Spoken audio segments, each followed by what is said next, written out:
Hello, Fred. Hey, Dennis. How are you? I'm well. I'm really well. Thank you. You look good. Oh, thank you. Nice to hear. So, things are very interesting here lately. There's, you know, with the parents-in-law, they were living at home, and they were both very ill, and it became untenable. I mean, they're both terminally ill, and then the father-in-law is also dementing. Mm, So this was very delicate situation. Or finally, it collapsed, and now the father-in-law is in a care home for the dementing people. hmm And mother-in-law is now in a hospice. It won't take long. It's she's very ill. But I'm not telling this because of the story. It's not the point.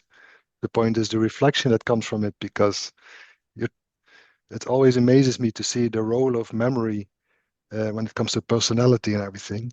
So Yeah. that's in a in a morbid way very interesting to watch with the father-in-law, because he depending on how good he's doing that day, he won't know where he is. He won't know who I am. He won't know who his wife was or his daughter. And there will be no story, and there can be confusion, or there can be complete peace with that. It depends on the day. Yep. So, I mean, you're talking about two people who have been together like 50 or 55 years, and with the loss of memory, any connection is lost. I mean, any attachment to the other person is gone. But on the other side, the mother-in-law, she's in the process of, saying goodbye to life, and she's in that process, and she is also has no interest in seeing father-in-law anymore. So I mean, you would think that after 55 years, you build something solid or tangible, Yeah. but Yeah. it isn't. It isn't. And well, we attach a lot of value to that, but it's Yeah. just as ephemeral as anything else. And I find it very, it's not a pleasant thing to watch, of course, but on at the same time, it's very interesting to watch that happen. Yeah. And it's not a sad process unless you make it a sad process. Yeah. Yeah. Everything comes and goes, including stories. And there's this I have a story with about me and both my dogs.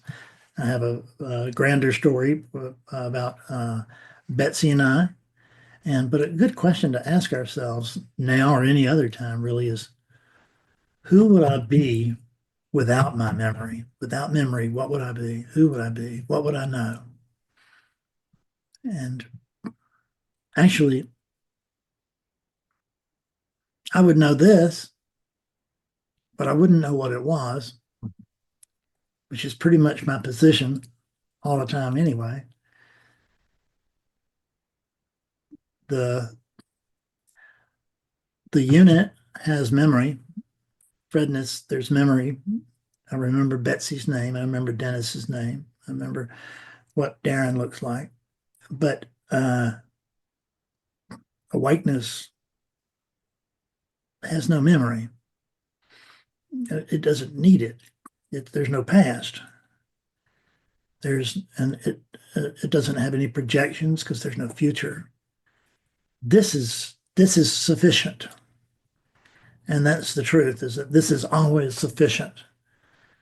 It's a matter of coming to recognize that and let down our preferences so that we can fully enable this moment to be as it is, as naturally as possible. In other words, Fredness wants to stay out of awakeness's way if he can, because, or actually, it may be that awakeness wants Fredness to stay out of its way.